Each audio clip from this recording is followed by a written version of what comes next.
Yang akan kita bahas pada saat ini adalah seperti yang dituliskan oleh Imam Nawawi dalam judulnya adalah Babu Tahrimil Hasad. Qala Imam An-Nawawi rahimahullah ta'ala, nafa'ana Allah bihi wa bi'ulumihi wa bi'ulumi masyaikhihi wa talamidatihi fid dharaini amin. Babu tahrimil hasadi, bab tentang keharamannya hasud, ngedengki, ngiri. Yang makna daripada hasud itu adalah tamanni, wa huwa tamanni zawalin ni'mati, menginginkan dicabutnya atau hilangnya nikmat an sahibiha, dari orang yang mendapatkannya.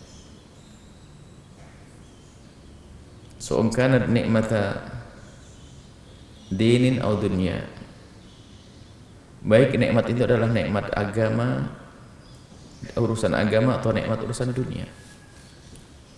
Hasud kalau sudah menguasai hati seorang hamba, ia seperti api di dalam sekam, api yang terpendam, sebentar-sebentar menyulut. Orang yang dilihat, yang didengki sukses, sakit. Mereka senang, dia sakit. Yang lain mendapatkan kenikmatan, dia yang tersiksa. Dan ini merusak.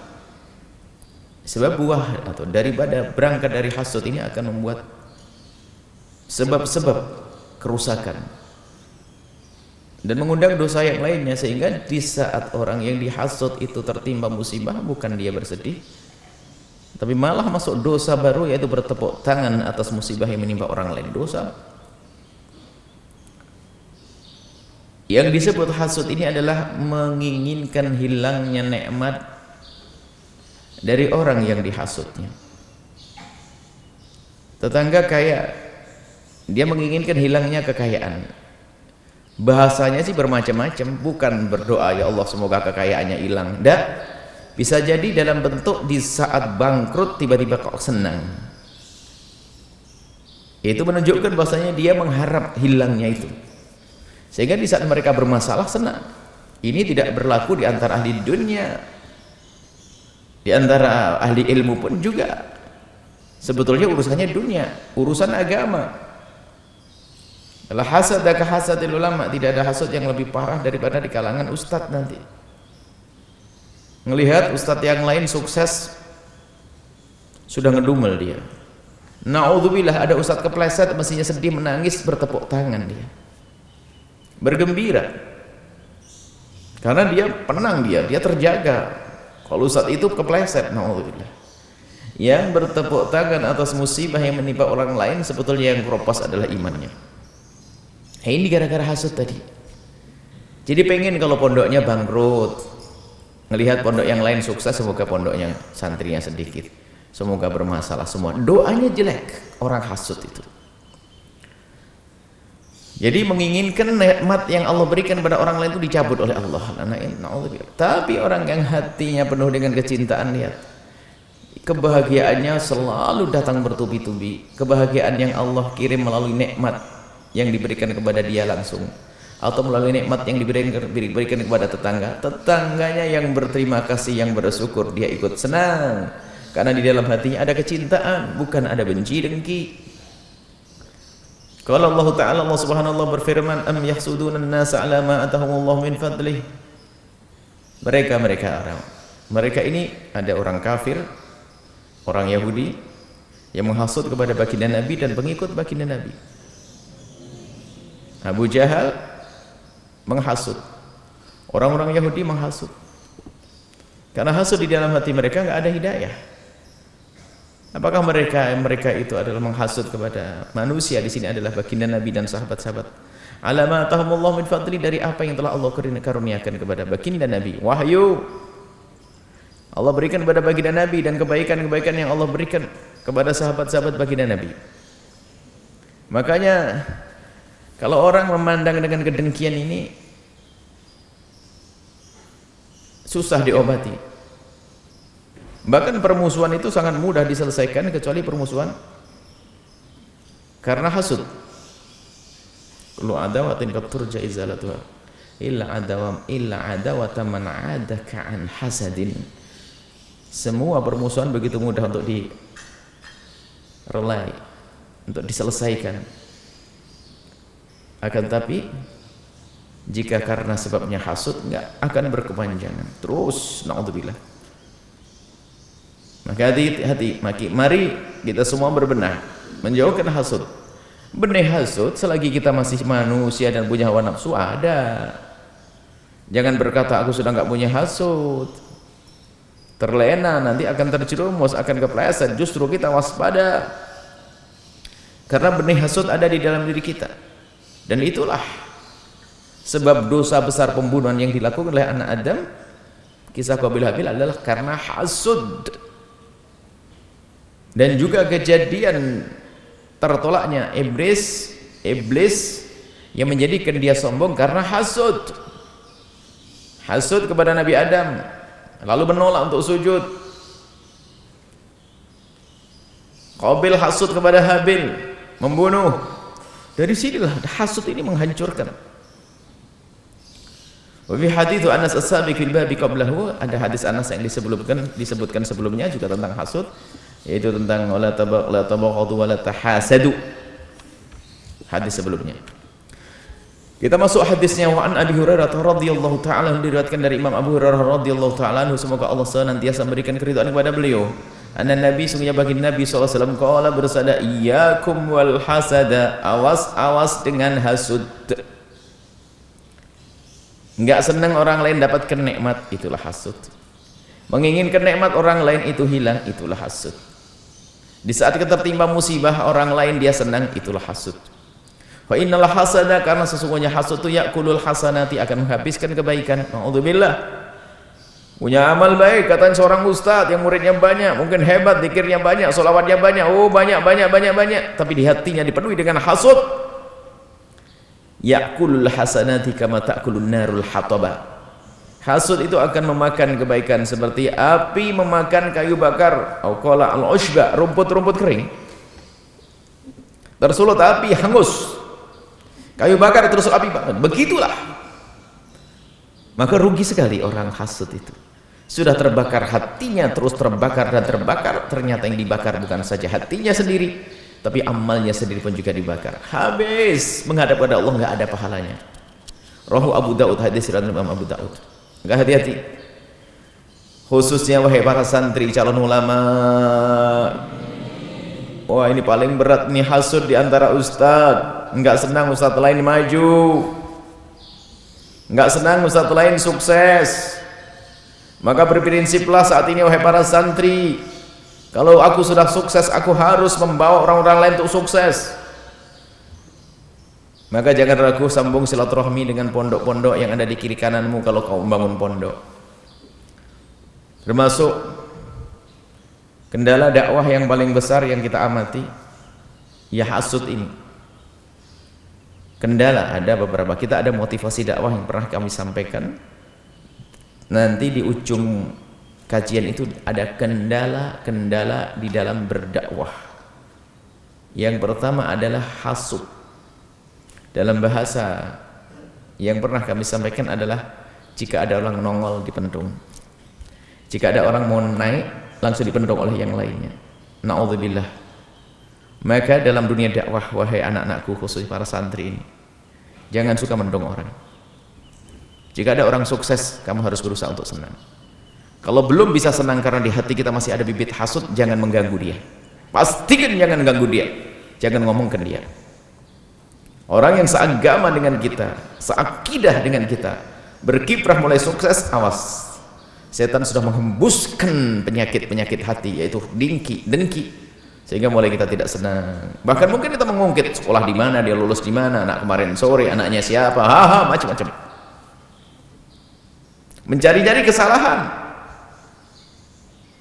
Itu kayak kemarin yang kita kisahkan di sini. Karena yang ustadznya ini yang hasud di guru Quran, dia yang nyalain Quran. Ada ustadz gombal, fikihnya bagus tapi Qurannya nggak benar. Yang ustadz fikihnya mengatakan Quran bagus tapi nggak ngerti fikih. Terus aja-ajaan semuanya. Ya, ini adalah model menghasut. Sebetulnya ujung-ujungnya adalah dunia. Penghafal Quran rebutan undangan. Jadi kalau ada orang melahirkan langsung di lobi, Bu, nanti khataman Qurannya sama saya ya. Oh iya, lupa Bu hajinya itu, ngundang orang lain, berantem. Nah, ini hafid yang hasud. Ada fakih hasud. Memang Mughazali mengatakan la hasad tak hasadul ulama. Yang dicari adalah dunia, sanjungan, membahayakan. Maka para santri waspada dalam hal ini. Ya, pertama, jangan sekali-kali kau mendung orang lain. Artinya jika ada orang tampak dia mau sukses, mungkin dia pernah menyakiti kita, itu urusan pribadi. Mungkin dia tidak beradab dengan kita, urusan pribadi. Dia kurang ajar, mungkin kamu sudah jadi kiai tua, tak taunya ada anak muda kurang adab dengan kamu, tapi dia berkiprah berjuang. Masalah tidak adabnya denganmu itu urusan pribadi. Kalau dengan orang yang beradab, itu urusan pribadi antar kita. Misalnya kiai tua, kamu kiai tua, Anda kiai tua, dengan itu pribadi, jangan dibawa-bawa kepada dakwah. Gara-gara dia kurang ajar langsung ini apa kiai gombal, kiai muda kurang ajar dengan saya, tidak hormat kepada saya, tidak ngerti saya, tidak sowan saya, tidak ngadep ke saya, tidak. Berarti yang gede kita hasud, kita semakin gede, sombong kita semakin sih. Dia bermanfaat kok di masyarakat. Alhamdulillah dia ngajari ini, ngajari itu, alhamdulillah. Adapun dia tidak beradab dengan kita, itulah kemanusiaannya, manusianya itu. Jadi manusia nggak sempurna. Ini ada kita mencari-cari kesalahan, hati-hati. Makanya di saat kalian wahai para santri ini, kebetulan santri yang banyak di sini, kamu sudah jadi orang sukses, seorang ulama, awas, jangan mendung di saat ada anak-anak muda yang menongol. Bahkan kasih motivasi, beri semangat. Adapun kekurangan ajaran mereka kepada dirimu, dia manusia yang ya perlu dididik gitu saja. Tapi jangan dihalangi dong dakwahnya. Jangan benci dong selamanya, itu kan luput saja. Mungkin tidak sowan ke rumahmu itu karena lupa, atau karena terlalu sibuk, karena dia mungkin ustadz muda baru nongol, tak taunya sudah banyak yang merindukan dia, akhirnya nggak sempat kesana kemari, nggak sowan, wajar, tidak ada masalah. Makanya kalau kamu sudah jadi kiai tua, hai para santri, jangan tamak dikunjungi dan disowanin, itu kesombonganmu. Bahkan kalau bisa tidak pernah kita menghitung-hitung siapa yang datang dan siapa yang tidak datang. Yang repot adalah kesombongan kita. Oh tuh, enggak kesini ya, hari raya enggak kesini kan ya. Oh gitu ya. Enggak sowan kesini ya, enggak ngadep kesini ya. Lupakan, orang datang enggak datang, orang enggak datang mungkin karena kesibukan. Mungkin muridmu nanti tidak datang bukan karena tidak hormat dengan kamu sebagai seorang kiai, sebagai seorang guru. Akan tapi mungkin karena dia ada musibah, ada apa-apa. Sudah jangan berasangka. Hasud itu membahayakan sekali. Jangan mendung. Kemudian di saat, nah ini, karena ini kendala dalam dakwah, di saat ada orang hasud kepadamu, jangan terpengaruh. Ada orang menghalangi dakwahmu, mengganggu dakwahmu, tenang saja. Kalau tidak boleh masuk masjid A, ada masjid B. Jangan berontak, membuat perlawanan, tidak usah. Dia hasud, kamu membenci, rugi. Kalau kamu tidak boleh ngisi di masjid itu, ya Masya Allah, alhamdulillah tenaga saya lumayan, yang penting saya itu dapat niat, dapat pahala. Masjid sampingnya, masjid yang lainnya. Jadi dalam dakwahmu tuh enak, kamu tidak menghasut dan kamu dihasut kebal, karena sudah ngerti dalam dunia dakwah tuh ya begitu, ada hasut-hasut.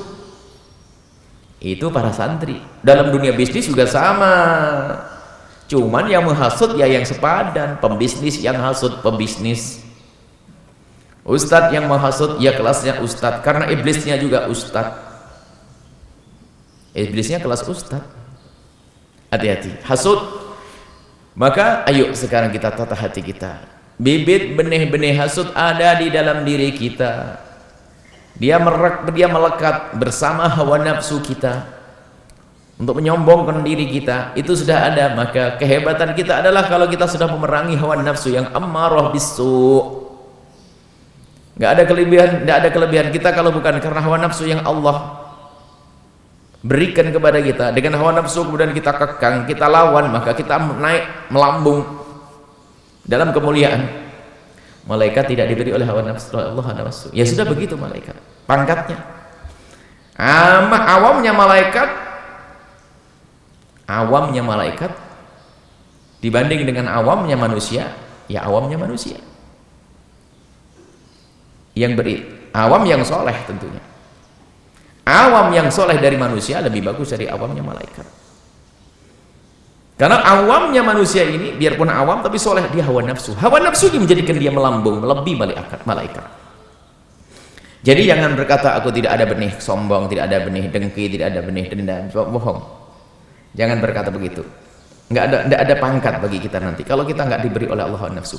Dengan hawa nafsu ini baru kita perangi. Jihadun nafsi. Termasuk diantaranya adalah hasud di dalam hati kita. Qala al-usbu, yakni rumput. Qala rawahu Abu Dawud. Babun nahyi anit tajassusi wa tasammu'i li kalami man yakrahu istima'ahu. Ini lanjutan daripada hasud tadi. Kalau sudah orang hasud ada aja ulahnya.